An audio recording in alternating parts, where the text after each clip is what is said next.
नमस्कार दोस्तों, आज की कहानी का शीर्षक है दो बहिनें। एक था राजा और उसकी एक थी रानी। दोनों अपने महल में प्रसन्नता पूर्वक और सुख से अपना जीवन व्यतीत कर रहे थे। उनके घर दो पुत्रियों ने जन्म लिया। दोनों अपनी पुत्रियों को बहुत प्यार किया करते थे। एक दिन रानी ने देखा कि एक चिड़िया की चिड़िया मर गई है और चिड़िया के बच्चे भूख से तड़पने लगे हैं। कुछ दिनों बाद वह चिड़ा अपने घर पर एक और चिड़िया ले आया। उस चिड़िया ने पहली चिड़िया के बच्चों को झाड़ियों में फेंक दिया, जिस कारण उन्हें काफी तीखे जख्म हो गए, जिनसे एक दिन उनकी मृत्यु हो गई। यह देखकर रानी के हृदय में यह विचार आया कि भगवान न करे मेरे मरने के बाद कभी मेरे बच्चों का भी ऐसा ही हाल न हो जाए। रानी को अब इसी बात की बड़ी चिंता रहने लगी। एक दिन उसने राजा से कहा, देखिए, आज आप मुझे यह वचन दीजिए कि यदि कभी मेरी मृत्यु हो जाती है तो आप दूसरा विवाह कभी नहीं करेंगे। राजा ने कहा, अच्छा, मैं दूसरा विवाह कभी नहीं करूँगा। इस बात का मैं तुम्हें वचन देता हूँ। कुछ दिनों बाद रानी की मृत्यु हो जाती है और राजा अपनी प्रजा के कहने पर दूसरा विवाह कर लेता है। कुछ समय पश्चात उस नई रानी ने एक अंधी लड़की को जन्म दिया। वह रानी अपनी उस अंधी लड़की को बहुत प्यार करती थी। अब नई रानी पहली रानी की बेटियों को बहुत दुख देने लगी। इसके विपरीत नई रानी अपनी कोकजाई अंधी लड़की को हमेशा अपने साथ रखती और उसे सदैव विभिन्न प्रकार के व्यंजन खिलाती थी। नई रानी अपनी सौतेली बेटियों को राजा की गाय चराने के लिए भेज देती। अपनी लड़की के हाथ उन दोनों बहनों के लिए गेहूं का चोकर लगाकर गोबर की रोटी भेज देती। लड़कियां चोकर उतारकर रोटियां फेंक देती और चोकर खा लिया करती। इस प्रकार सोनी और मोनी नाम की दोनों बहिनें अपनी माँ की समाधि पर जाकर रोने लगती। एक दिन माँ की समाधि में से यह आवाज आई, बेटियों देखो, तुम किसी गाय को पकड़कर उसका दूध पी लिया करो। उन दोनों बहनों ने माँ की आज्ञा का पालन करते हुए उसी तरह से गाय का दूध पीना आरंभ कर दिया। जब रानी को इस बात का कहीं से पता चला कि ये लड़कियां तो चोरी चोरी गाय का दूध पी पी कर पहले से भी अधिक सेहतमंद हो गई है, तो रानी ने उस गाय को ही कहीं दूर भेज दिया। सोनी और मोनी दोनों बहनें रोती हुई फिर एक दिन माँ की समाधि पर गई। समाधि में से आवाज आई कि इस समाधि से कुछ ही कदम आगे बरगद के एक वृक्ष के साथ एक बेरी खड़ी हुई है। तुम दोनों वहां जाकर उसमें लगे कुछ बेर खा लिया करो। इस प्रकार वे दोनों बेर खाकर अपनी भूख मिटाने लगी।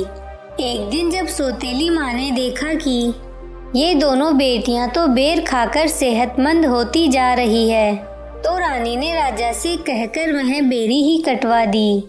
रानी ने राजा से यह भी कहा कि मैं तभी जीवित रहूंगी यदि आप इन दोनों लड़कियों को जाकर यहाँ से कहीं दूर छोड़ आओ। राजा ने रानी की बात मान ली और वह सोनी और मोनी से कहने लगा, चलो मैं तुम्हें तुम्हारे ननिहाल छोड़ आता हूँ। दोनों लड़कियाँ अपने पिता की बात मान गई और उसके साथ चल पड़ी। राजा उन दोनों को लेकर जंगल की ओर चल पड़ा। बहुत दूर जाकर राजा उनसे कहने लगा कि मैं दीर्घ शंका से निवृत्त होकर अभी आता हूँ। तब तक तुम धीरे धीरे इसी मार्ग पर आगे चलती रहो। लड़कियों को आगे चलने के लिए कहकर राजा एक कुएं के ऊपर दुपट्टा लटकाकर चला गया। दोनों लड़कियां बहुत देर तक व्यर्थ ही अपने पिता की प्रतीक्षा करती रही, परंतु राजा न आया। अब वे अपने पिता को खोजने लग गई। एक स्थान पर दुपट्टा लटका हुआ देखकर उन्होंने सोचा कि हो न हो यहीं पर हमारे पिताजी हैं, परंतु जब उन्होंने दुपट्टा उठाया तो देखा कि राजा वहां पर नहीं था। वे दोनों रोती हुई जंगल में एक बंदरिया के घर चली गई। उस बंदरिया के पास कुछ भैंसें थी। उस बंदरिया ने सोचा कि ये लड़कियां तो मुझसे मेरी भैंसें छीनने के लिए ही आई लगती है। यही सोचकर उस बंदरिया ने उन दोनों लड़कियों से झगड़ा कर लिया। लड़कियां ताकतवर थी, इसीलिए उन्होंने बंदरिया को मार भगाया और उसकी भैंसों को स्वयं संभाल लिया। इस प्रकार ये दोनों बहनें आपस में मिलजुल कर अपना गुजारा करने लगी। यदि छोटी बहन मोनी भैंसें चराने के लिए ले जाती तो बड़ी बहन सोनी उसके पीछे घर संभालती थी। एक दिन किसी देश का राजकुमार शिकार खेलते हुए उस जंगल में आया और उसकी भेंट सोनी से हुई।